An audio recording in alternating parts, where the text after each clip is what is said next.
Everyone, welcome back to my channel, and in today's video we are going to discuss about DNA replication in prokaryotes. So ये first part होने वाला है DNA replication in prokaryotes का। इस video में जितना part हम cover up कर सकते हैं वो हम कवर अप कर लेंगे। आने वाले वीडियोस में हम आगे वाला part in DNA replication in prokaryotes वो हम डिस्कस करेंगे। तो सबसे पहले पूरी प्रोसीजर समझने से पहले यानी कि डीएनए रेप्लिकेशन स्टार्ट करने से पहले कुछ हम फीचर्स जो प्रोकैरियोट के डीएनए रेप्लिकेशन में इम्पॉर्टेंट होता है वो फीचर्स हम अच्छी तरीके से पहले समझ लेते हैं। तो प्रोकैरियोट्स में जहाँ पे रेप्लिकेशन का ओरिजिन होता है, जहाँ से रेप्लिकेशन स्टार्ट होता है, वहाँ पे जो सीक्वेंस होता है that sequence is eighty reach, यानी कि एडेनाइन थाइमिन से रीच होता है दैट सीक्वेंस। तो ऐसे सीक्वेंस से ही रेप्लिकेशन स्टार्ट होता है, ओरिजिनेट होता है प्रोकैरियोट्स में। So that is the first feature in DNA replication in prokaryotes. Second feature क्या है कि जो डीएनए रेप्लिकेशन होता है प्रोकैरियोट्स में वो बाई डायरेक्शनल होता है। ठीक है, यानी कि जैसे आप इस इमेज में देख सकते हो, ये यहाँ पे क्या है, ओरिजिन है, ओरिजिन ऑफ रेप्लिकेशन, यहाँ से रेप्लिकेशन स्टार्ट होगा। तो रेप्लिकेशन दोनों ही डायरेक्शन में स्टार्ट हो चुका है। ठीक है, जैसे आप इस इमेज में देख सकते हो रेप्लिकेशन दोनों ही डायरेक्शन में स्टार्ट हो चुका है। इसी वजह से हम डीएनए रेप्लिकेशन जो प्रोकैरियोट्स में होता है that is a by directional replication. जैसे आप सेकेंड इमेज में देख सकते हो कि अगर यूनी डायरेक्शनल होता तो आपको एक ही डायरेक्शन में रेप्लिकेशन का इनिशिएशन देखने को मिलता, लेकिन इस इमेज में आपको दो रेप्लिकेशन फोक्स दिख रहे हैं, दो रेप्लिकेशन फोक्स का फॉर्मेशन हुआ है, तो वहाँ पे दोनों ही डायरेक्शन में रेप्लिकेशन का इनिशिएशन हुआ है। तो इसी वजह से डीएनए रेप्लिकेशन प्रोकैरियोट्स में बाई डायरेक्शनल होता है। उसी के साथ साथ जो प्रोसेस होती है that is semi conservative process. आपको ये पता होगा कि तीन अलग अलग मॉडल्स प्रपोज किए गए थे regarding the DNA replication, conservative, semi conservative और डिस्पर्सिव। उसमें से जो सेमी कंजर्वेटिव मॉडल था that was propose by Meselson and Stahl, और उन्होंने ये प्रूव किया था कि DNA replication semi conservative process होता है। यानी कि तो सेमी कंजर्वेटिव प्रोसेस क्या होती है? तो जैसे आप सबको पता है कि जो पैरेंटल डीएनए स्ट्रैंड्स होते हैं, ये पैरेंटल डीएनए स्ट्रैंड्स एक्ट करते हैं टेम्पलेट की तरह।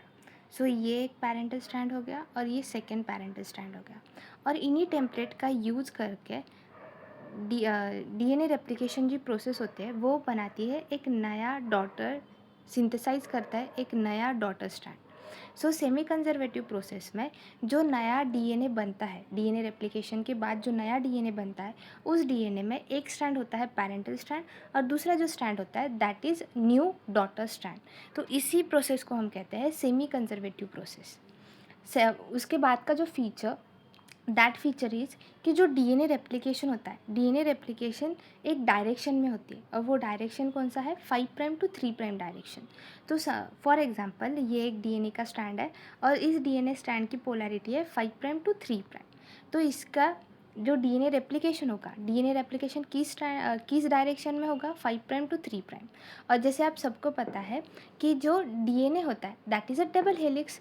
तो डबल हेलिक्स यानी कि एक डीएनए में दो स्ट्रैंड्स प्रेजेंट होता है, और एक strand 5 prime to 3 prime polarity का होता है और दूसरा strand 3 prime to 5 prime polarity का होता है। और ये कैसे होता है, antiparallel to each other. तो अगर एक DNA strand 5 prime to 3 prime polarity का है तो दूसरा स्ट्रैंड किस पोलैरिटी का होगा, 5 प्राइम टू 3 प्राइम। तो यहाँ पे डीएनए रेप्लिकेशन का डायरेक्शन क्या है, 5 प्राइम टू 3 प्राइम। तो ये आपको ध्यान में रखना है कि डीएनए रेप्लिकेशन का जो डायरेक्शन होता है that is from 5 prime to 3 prime direction. ये बहुत ज़्यादा इंपॉर्टेंट होता है, तो ये अच्छे से ध्यान में रखना। तो बाद में जो डीएनए का रेप्लिकेशन होता है, DNA replication is template dependent. जैसे हमने अभी अभी देखा सेमी कंजर्वेटिव प्रोसेस में, सेमी कंजर्वेटिव प्रोसेस में जो नया डीएनए डॉटर स्ट्रैंड बन रहा था वो टेम्पलेट का यूज़ कर रहा था, और वहाँ पे टेम्पलेट की तरह कौन एक्ट कर रहा था, तो पैरेंटल डीएनए स्ट्रैंड। तो यहाँ पे जो पैरेंटल डीएनए स्ट्रैंड्स होते हैं, ये पैरेंटल डीएनए स्ट्रैंड टेम्पलेट की तरह एक्ट करते हैं, और इन्हीं टेम्पलेट का यूज़ करके नया डॉटर स्ट्रैंड का सिंथेसिस होता है।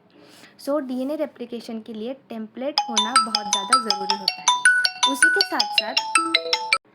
उसी के साथ साथ DNA replication is a semi discontinuous process. क्यों हम कह रहे हैं सेमी डिसकंटिन्यूअस प्रोसेस होती है, क्योंकि जब डीएनए का सिंथेसिस होता है, डीएनए सिंथेसिस के वक़्त, डीएनए के रेप्लिकेशन के वक़्त एक स्ट्रैंड होता है लीडिंग स्ट्रैंड, दूसरा स्ट्रैंड होता है लैगिंग स्ट्रैंड। जो लीडिंग स्ट्रैंड होता है वो कंटिन्यूअसली सिंथेसाइज़ होता है from 5 prime to 3 prime direction. लेकिन जो लैगिंग स्ट्रैंड होता है, लैगिंग स्ट्रैंड डिसकंटिन्यूअसली सिंथेसाइज़ होता है, ठीक है?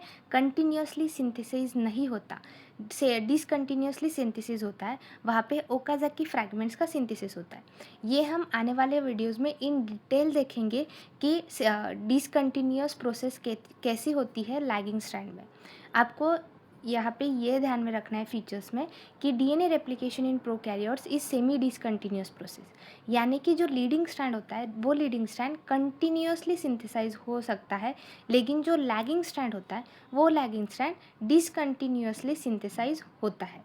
दैट इज़ वाई हम इसे कहते हैं सेमी डिसकंटिन्यूअस प्रोसेस।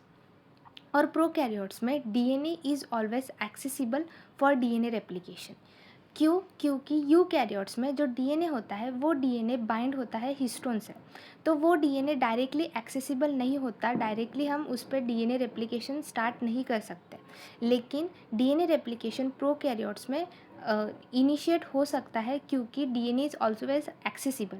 डीएनए किसी से भी बाइंड नहीं होता, किसी भी प्रोटीन से बाउंड नहीं होता। जो हिस्टोन प्रोटीन हो सकते हैं, न्यूक्लियोसोम होता है, न्यूक्लियोसोम के साथ डीएनए बाउंड नहीं होता, और इसी वजह से DNA is always accessible for जो एंजाइम्स प्रेजेंट, जो एंजाइम रेप्लिकेशन का इनिशिएशन करते हैं, जो एंजाइम्स रेप्लिकेशन को इलोंगेट करते हैं, टर्मिनेट करते हैं, वो सारे एंजाइम्स जो डीएनए होता है उससे ऑलवेज एक्सेसिबल होता है, क्योंकि वहाँ पे प्रोकैरियोट्स में डीएनए किसी से भी बाउंड नहीं होता। प्रोकैरियोट्स में आपको ये ध्यान में रखना है कि सिंगल ओरिजिन होता है, एक सिंगल ओरिजिन से ही डीएनए का रेप्लिकेशन स्टार्ट होता है, और एक स्पेसिफिक लोकस पे आके ही डीएनए का रेप्लिकेशन स्टॉप हो जाता है।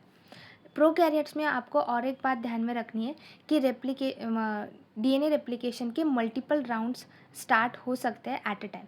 तो multiple round of replication can takes place in case of prokaryotes. Prokaryotes के केस में मल्टीपल राउंड ऑफ रेप्लिकेशन हो सकते हैं, ठीक है? तो ये कुछ फीचर्स आपको ध्यान में रखने हैं इन case of DNA replication in prokaryote. सबसे पहले जो ओरिजिन ऑफ रेप्लिकेशन है, जहाँ से रेप्लिकेशन स्टार्ट होगा, that sequences eighty rich, by directional process होती है, सेमी कंजर्वेटिव प्रोसेस होती है। जो डायरेक्शन होता है DNA replication, that is from 5 prime to 3 prime, template dependent होता है, सेमी डिसकंटिन्यूअस प्रोसेस होती है। डीएनए ऑलवेज एक्सेसिबल होता है डीएनए रेप्लिकेशन के एंजाइम्स को, प्रोटीन्स को। सिंगल ओरिजिन प्रेजेंट होता है प्रोकैरियोट्स में, एक स्पेसिफिक लोकस पे आके रेप्लिकेशन स्टॉप हो जाता है। और प्रोकैरियोट्स में multiple rounds of replication initiate हो सकते हैं इन केस ऑफ प्रोकैरियोट्स ओनली, ठीक है? ये सारे फीचर्स आपको ध्यान में रखने होंगे इन case of DNA replication in prokaryotes. I hope आपको ये फीचर्स अच्छे से समझ में आ गए होंगे। आने वाली वीडियोज़ में हम देखेंगे what are the enzymes which are required in DNA replication in prokaryotes, ठीक है? तो हम एक एक पार्ट में एक एक टॉपिक कवर अप करेंगे, ताकि आपको कोई कन्फ्यूजन भी ना हो, और अच्छे से आपको सब कुछ समझ भी जाए regarding the DNA replication in prokaryotes.